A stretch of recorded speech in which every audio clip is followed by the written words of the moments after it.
Programang ito ay rated SPG, striktong patnubay at gabay ng magulang ang kailangan. Makapigil hininga nga ang habulan sa pagitan ng grupo nila Tanggol at grupo nila Tisay. Hindi naging madali ang pagtugis nila Tanggol kay Tisay dahil malalakas din ang armas nila Tisay.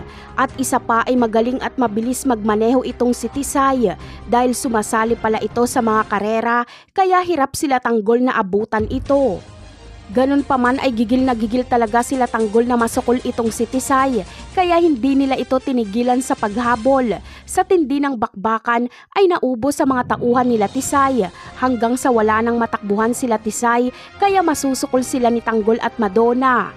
Hihilingin ni Madonna kay Tanggol na ibalato na lang sa kanya si Tisay at papayag naman si Tanggol. Si Madonna ang magpaparusa kay Tisay. Sa kabilang banda naman ay tagumpay ang plano ni Tanggol na malubog sa utang si Colonel Suarez sa pagsusugal. Kaya uuwing talunan si Suarez at kinabukasan ay babalik ulit siya. Umaasa siyang mananalo para makabayad sa kanyang utang. Pero matatalo na naman si Suarez at makakautang na naman ng malaki hanggang sa hindi niya na ito kayang bayaran. Kaya naman, dito nakakausapin ni Tanggol si Suarez para sa isang kasunduan.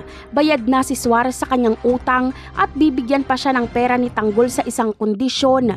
Ito ay ang bigyan ng proteksyon ng pasugalan nila Tanggol. Magugulat si Suarez na si Tanggol pala ang may-ari ng pasugalan na yon at wala siyang magagawa kundi pumayag sa gusto ni Tanggol. Dahil kung hindi ay ipapakalat nila Tanggol ang video na lulong sa sugal si Suarez. Napakarami pa nating dapat abangan sa mga susunod na episode. Paalam!